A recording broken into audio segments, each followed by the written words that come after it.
والصلاة والسلام على أشرف الأنبياء والمرسلين إمام المتقين سيد الغر المحجلين وعلى آله وأصحابه المجاهدين الطاهرين أما بعد. Saudara-saudara kaum muslimin rahimakumullah.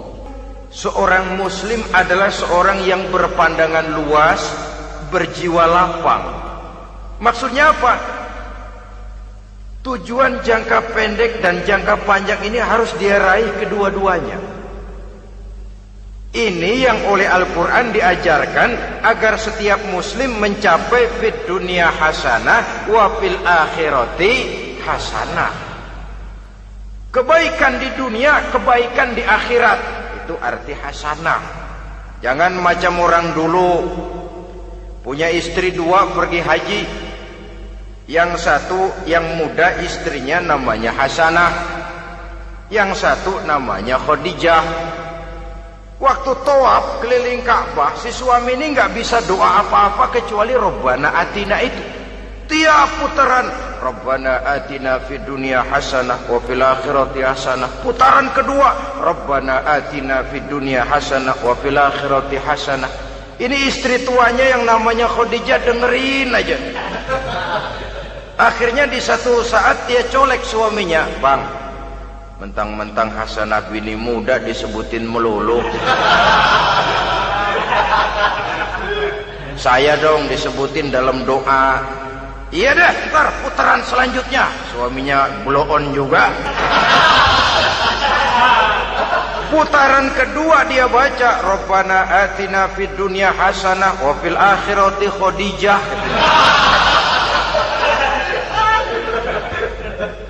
Saudara-saudara, itu makna refleksi daripada doa tadi itu, doa sapu jagat. Kita ingin fid dunya hasanah wa fil akhirati hasanah. Tujuan jangka pendek dunia tercapai, tujuan jangka panjang akhirat dan ridho Allah juga tergapai. Oleh sebab itu Al-Quran menjelaskan, "Wabtaghi fima atakallahu ad-daral akhirah wa la tansa nasibaka minad dunya." Dengan karunia yang diberikan Allah kepadamu, carilah bahagia akhirat. Wala tansa nasibaka minad dunya, tetapi jangan lupakan bagianmu dalam kehidupan di dunia ini. Cari akhirat, utamakan akhirat dengan tidak usah melupakan jatahmu di dunia. Kenapa saya katakan seorang muslim berjiwa besar? Sebab andai kata dia gagal mencapai tujuan jangka pendek, andai kata dia gagal di dunia, dan dia oleh Islam diajarkan jangan sampai gagal, tapi andai kata dia gagal, dia masih punya tujuan jangka panjang, akhirat dan ridho Allah. Dia masih bisa menghibur diri, biarlah di dunia kita sederhana, bahkan biarlah susah di dunia, asal di akhirat kita bahagia. Orang yang tidak punya pandangan hidup semacam ini, surgalah dunia ini, segalanya telah tertumpu di sini. Bila umurnya selesai, ajalnya datang, selesai sudah surganya sampai di situ, dan dia tidak punya pengharapan lain di belakang itu. Maka seluruhnya bertumpu pada kehidupan di dunia, padahal dunia seperti air laut, makin diminum makin haus, makin kering tenggorokan. Dunia yang diperturutkan menyeret manusia ke dalam lingkaran setan, terjebak dalam sifat yang namanya tamak bin rakus alias serakah.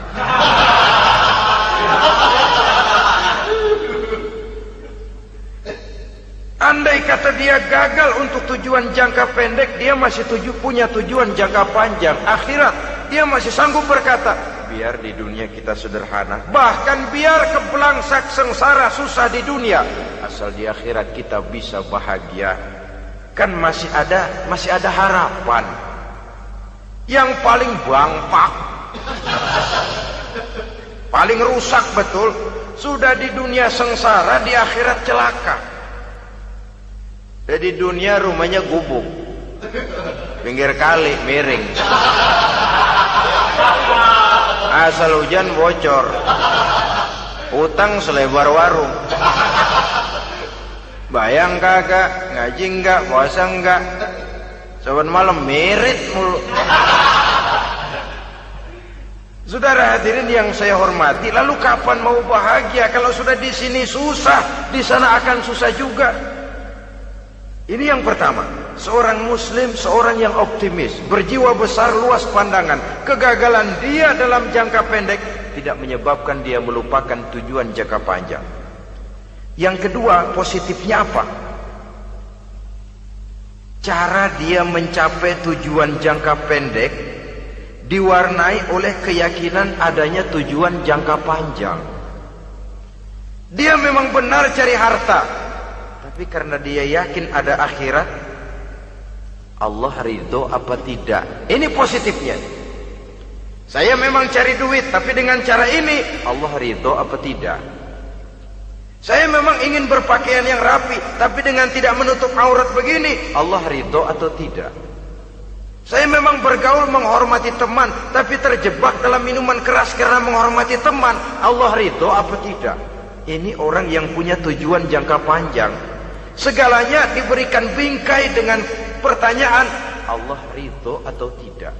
Keyakinannya terhadap tujuan jangka panjang mewarnai gaya hidupnya di dunia ini, mencapai tujuan jangka pendek tadi. Mau minum, Allah ridho apa enggak ini? Mau makan, yang saya makan Allah ridho apa enggak ini? Pendeknya apapun yang mau dia kerjakan, karena dia punya keyakinan tujuan jangka panjang, dia selalu menimbang terhadap ridho Allah tadi. Jadi tanpa prestasi ibadah, kita nol besar dalam pandangan Allah. Ini nilai manusia yang hakiki di sini. Ini makna inna akramakum indallahi atqakum. Di akhirat nanti kan tidak pernah akan disidang, kamu pendidikan setinggi apa? Tidak. Gelarmu berapa renteng? Profesor, doktor? Tidak. Akhirat hanya menyidang kau sholat atau tidak, kau puasa atau tidak, kau zakat atau tidak. Diberikan kamu harta yang banyak, dari mana kau dapat, kemana kau belanjakan. Prestasi ibadah itu yang ditanya. Setinggi apa pendidikan, sebanyak apa pengalaman, no problem, tidak jadi masalah di akhirat itu. Prestasi ibadah itu yang akan kita persembahkan di hadapan Allah. Itu makna inna akramakum indallahi atqakum. Kerbau dinilai dari dagingnya, makin gemuk makin mahal harganya. Tapi ada perkutut lebih mahal dari kerbau. Perkutut itu mahalan mentahnya loh daripada matangnya. Karena harga perkutut pada suaranya. Lalu di mana harga manusia yang paling gemuk? Tidak. Suaranya, oh kalau manusia dinilai dari suaranya, barangkali Madonna nomor awal masuk surga. Hanyalah dengan prestasi ibadah kita bisa mencapai tujuan jangka panjang, akhirat dan ridho Allah. Nah baiklah ya, kalau sudah jelas bahwa kita punya dua tujuan jangka hidup, jangka pendek dan jangka panjang, bagaimana Islam mengajarkan kita meraih dua ini?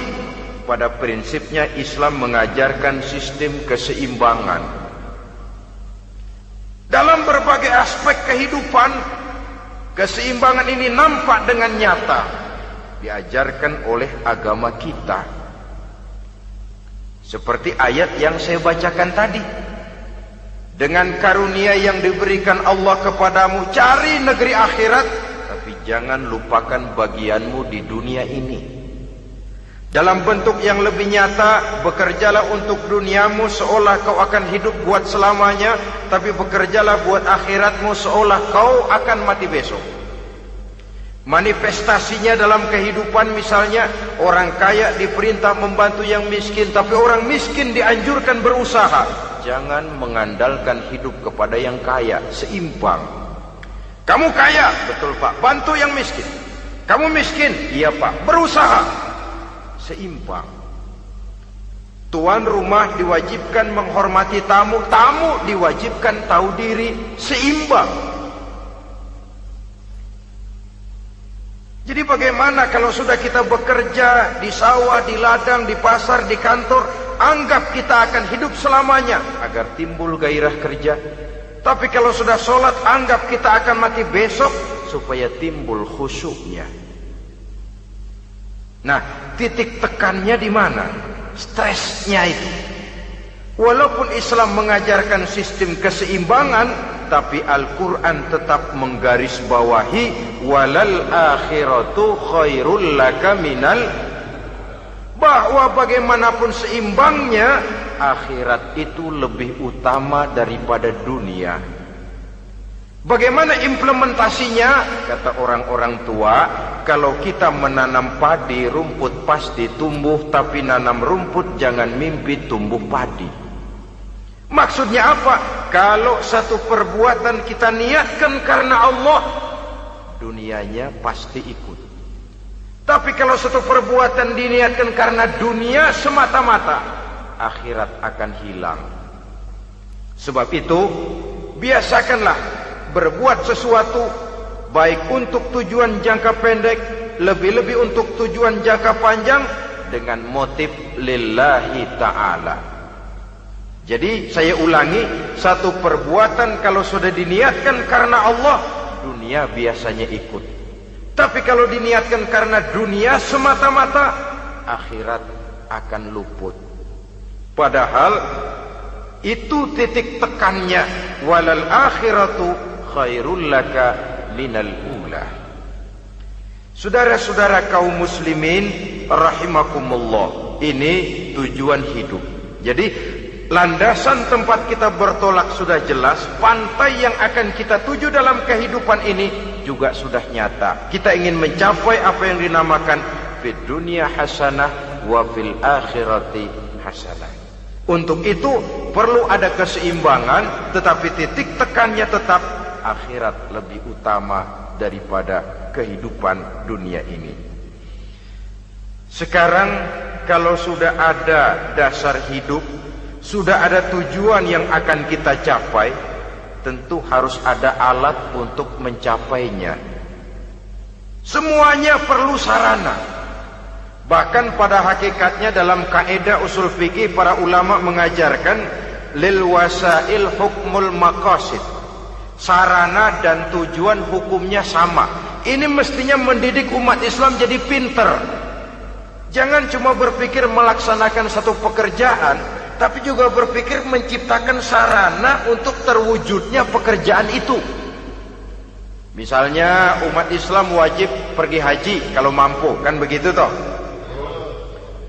Kalau dia umat Islam Indonesia, tentu pergi hajinya ke Mekah. Mekah, Jeddah, Mekah, Indonesia, perlu sarana angkutan untuk sampai ke sana. Kapal laut, kapal udara.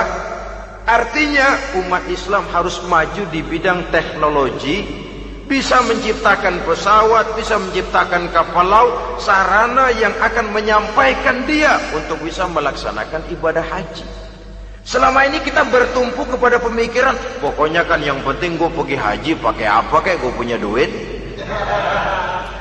Dari segi pribadi memang barangkali begitu, tapi sebagai umat yang harus mencapai kemajuan, apabila diperintahkan melaksanakan sesuatu, kita pun hakikatnya dituntut menciptakan sarana untuk menunjang pelaksanaan sesuatu itu sendiri. Agama mengajarkan an-nazafatu minal iman, kebersihan sebagian daripada iman. Siapa yang menciptakan mesin cuci, sabun-sabun keras, deterjen, rinso dan lain sebagainya? Siapa yang menciptakan air condition, pembersih ruangan? Kita hanya berpikir pokoknya kan bersih, mau pakai apa kek. Kita jarang yang berpikir kepada pewujudan teknologi modern untuk menerjemahkan hadis itu. Syukurlah belakangan ini sudah muncul teknokrat-teknokrat muslim yang dijiwai oleh semangat Al-Quran membuka tabir rahasia konsepsi Islam di lapangan teknologi modern, yang makin lama makin menunjukkan tuntutan kebutuhan daripada umat itu sendiri. Dengan demikian, apabila ada tujuan hidup, kita memerlukan alat untuk mencapai tujuan tadi. Supaya tujuan fid dunya hasanah wa fil akhirati hasanah tercapai, apa alat yang harus kita pakai?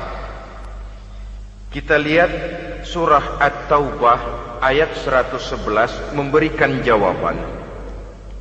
Innallaha ashtara minal mu'minina anfusahum wa amwalahum bi anna lahumul jannah. Sesungguhnya Allah telah membeli dari orang-orang beriman diri mereka, harta mereka, bahwa sesungguhnya bagi mereka adalah surga. Coba kita simak ayat ini sejenak, akan nampak dengan jelas bahwa ayat ini hakikatnya merupakan satu transaksi yang nyata benar antara kita dengan Allah. Transaksi jual beli sudah terjadi, dan itu langsung dengan Allah, tertuang dalam pernyataan Quran. Pembeli Allah, penjual kita orang-orang beriman, dagangannya adalah anfus dan amwal, harganya adalah surga. Itu sudah tanda tangan pernyataan kita siap jual beli ya Allah. Apalagi baiat kita apa?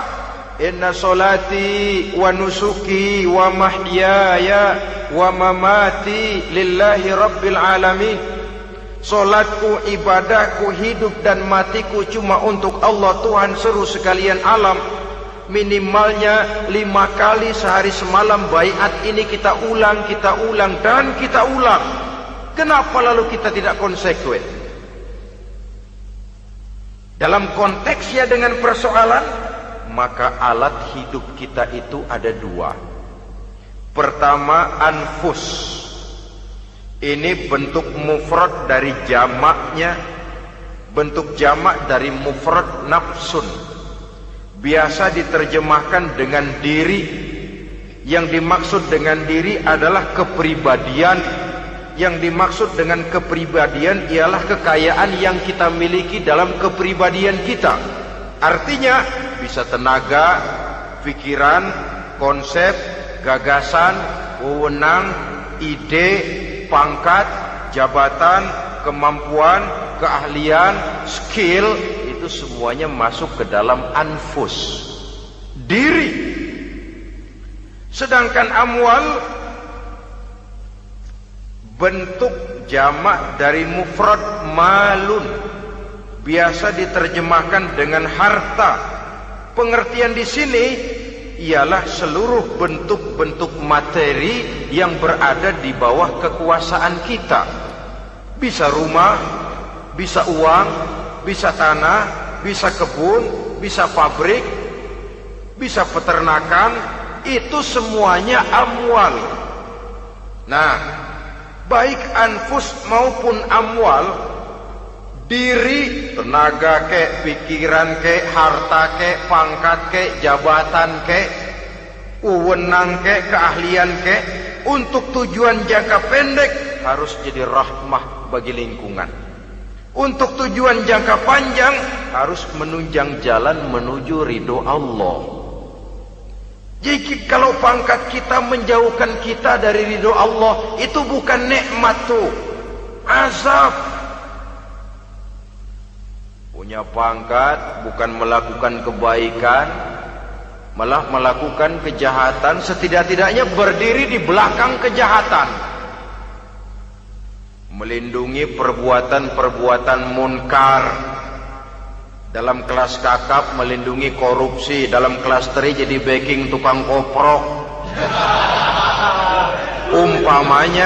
Umpamanya itu sudah menyalahi. Alat tidak digunakan untuk mencapai tujuan. Itu untuk tujuan jangka pendek. Lalu amwal, harta, uang, tanah, rumah, kebun, untuk tujuan jangka pendek harus menjadi rahmah bagi lingkungan. Sedang untuk tujuan jangka panjang, baik diri maupun harta harus menunjang jalan menuju ridho Allah, harus meningkatkan prestasi ibadah kita kepada Allah Subhanahu wa ta'ala. Malah yang namanya amwal ini tanggung jawabnya lebih berat loh saudara. Kalau saudara diberikan ilmu, sidang akhirat cuma satu. Ilmumu kau amalkan untuk apa? Saudara diberikan umur panjang, pengadilan akhirat cuma bertanya satu, umurmu kau habiskan di mana? Tapi saudara diberikan harta, pertanyaan akhirat dua, hartamu kau dapat dari mana? Kau belanjakan kemana? Dari mananya dan kemananya ditanya, depan belakang. Kadang-kadang kan ada orang hartanya didapat dari jalan yang halal, dibelanjakan di jalan haram. Kerja peras keringat banting tulang setengah mati, begitu dapat duit beli buntutan, muter-muter kertas cari kode. Didapat dari jalan halal, dibelanjakan di jalan haram. Atau didapat dari cara yang haram, dibelanjakan di jalan yang baik. Menang judi, nyumbang pesantren. Nabi mengajarkan innallaha thayyibun la yaqbalu illa thayyib. Allah itu baik dan hanya menerima yang baik-baik saja. Tidak bisa mencuci kain dengan air najis. Kain akan tetap kotor. Saudara-saudara kaum muslimin rahimakumullah. Oleh karenanya masalahnya terpulang kepada kita, pandai-pandailah membagi orientasi. Suatu saat tenggelam kita dalam kesibukan dunia dan seluruh isinya untuk mencapai tujuan jangka pendek. Lain saat tenggelam kita memfanakan diri untuk mencapai tujuan jangka panjang, akhirat dan ridho Allah. Karena kehidupan ini bukan berjalan tanpa batas. Umur ini bukan satu karunia tanpa pertanggungan jawab. Satu saat setuju atau tidak, rela atau terpaksa, kita akan sampai kepada garis finish daripada perjalanan kehidupan dunia ini. Yang memang merupakan satu perjalanan panjang, a walking tall. Kata orang Kulon, a walking tall, satu jalan yang demikian jauhnya. Entoh kita akan sampai ke garis finish. Bila datang ajal, senja kehidupan datang, malam menyelimuti. Datangnya tidak pernah kita sangka, tapi sekali dia datang, tidak satu kekuatan yang bisa menolak. Kehadirannya tidak pernah kita harapkan, tapi satu kali dia datang bertamu, pasti terjadi. Dan itu pasti akan kita temui. Alangkah malangnya pada saat kembali itu datang, kita tidak punya prestasi ibadah. Lalu apa artinya prestasi dunia? Apa artinya tujuan jangka pendek kalau kita harus kehilangan tujuan jangka panjang? Rumah kita yang besar, pangkat kita yang tinggi, harta kita yang banyak, bisakah menolong kita untuk kalau sudah kumpul di padang mahsyar nanti? Malaikat, jangan gebugin saya, rumah saya harga 2 miliar.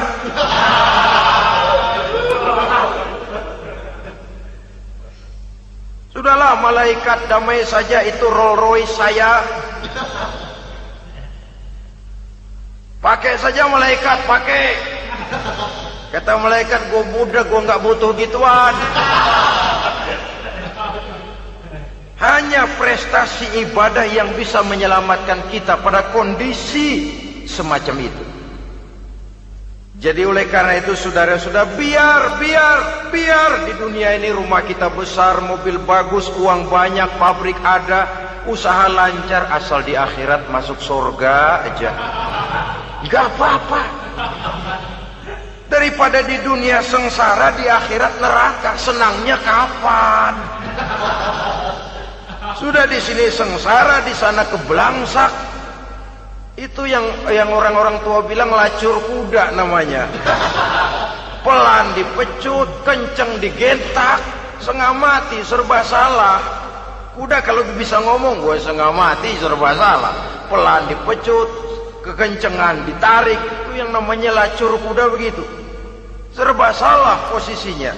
Untuk itu pandai-pandailah membagi orientasi supaya tercapai tujuan ideal ini, fid dunya hasanah wa fil akhirati hasanah. Ini tentang tujuan hidup. Nah, untuk mencapai tujuan ini kita tidak berjalan sendiri. Kita perlu teman hidup. Di samping teman hidup, ada pula lawan hidup. Siapa teman hidup kita untuk mencapai tujuan hidup ini? Dalam arti sempit, teman hidup kita suami istri yang taat kepada Allah. Suami istri lebih dari sekedar satu pasangan, juga saling melengkapi, merupakan bagian daripada kehidupan. Suami adalah teman istri, istri adalah teman suami untuk mencapai tujuan hidup tadi. Mencapai fid dunya hasanah wa fil akhirati hasanah. Seiring, seirama, selaras, serasi, seimbang, kata orang sekarang. Teman dalam arti sempit. Adapun teman dalam arti luas, setiap orang yang pandangan hidupnya sama dengan kita. Setiap orang yang akidahnya sama dengan kita. Terlepas dari suku bangsa apapun, warna kulit apapun, bahasa apapun, jikalau keyakinannya sama, pandangan hidupnya sama, dia adalah saudara kita dalam artian yang luas. Islam tidak kenal teritorial, maka tidak ada itu Islam Jepang. Ya walaupun secara formalnya ada, tapi informal Muslim adalah Muslim, diikat dengan akidah. Itu teman hidup. Lalu lawan hidup siapa? Pertama iblis, dalam segala bentuk dan implementasinya. Yang kedua, setiap orang yang pandangan hidupnya tidak sama dengan kita secara ideologis, itulah lawan hidup kita. Maka yang teman jadikan teman, yang lawan jadikan lawan. Jangan teman dijadikan lawan, lawan dijadikan teman. Itu namanya kopiah dipasang di kaki, Pak Bakyak naik ke jidat. Wajar kalau kepala lalu jadi benjol. Salah milih teman, salah cari lawan. Salah milih teman, salah cari lawan. Akibatnya kita yang akan susah di kemudian hari nanti. Saudara-saudara kaum muslimin rahimakumullah, oleh karenanya pandai-pandailah dalam hidup ini. Yang teman jadikan teman, yang lawan jadikan lawan. Kalau lawan kita jadikan teman, sementara teman kita jadikan lawan, dan itu yang banyak terjadi dalam praktek kehidupan, kita tidak akan bisa mencapai tujuan karena akan tertarung di kaki sendiri. Nah, ini sajalah yang kita bicarakan pada pertemuan kali ini. Mudah-mudahan ada manfaatnya. Terima kasih atas segala perhatian. Mohon maaf atas segala kekurangan. Usikum wa nafsi bitaqwallah. Wassalamualaikum warahmatullahi wabarakatuh. Waalaikumsalam warahmatullahi wabarakatuh.